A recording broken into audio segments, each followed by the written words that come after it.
Tôi trước bữa tiệc nha. Tôi trước bữa tiệc. Tôi trước bữa tiệc. Tôi trước bữa tiệc. Đi đi Quy trước bữa tiệc. Tú trước bữa tiệc. Tôi Sư trước bữa tiệc. trước bữa tiệc. Nguyên trước buổi tiệc hả?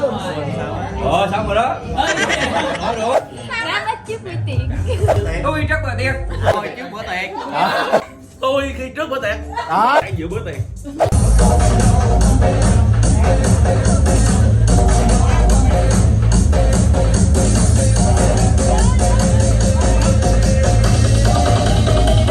Đặt MQ4 rủ Big NTB đi tăng 2.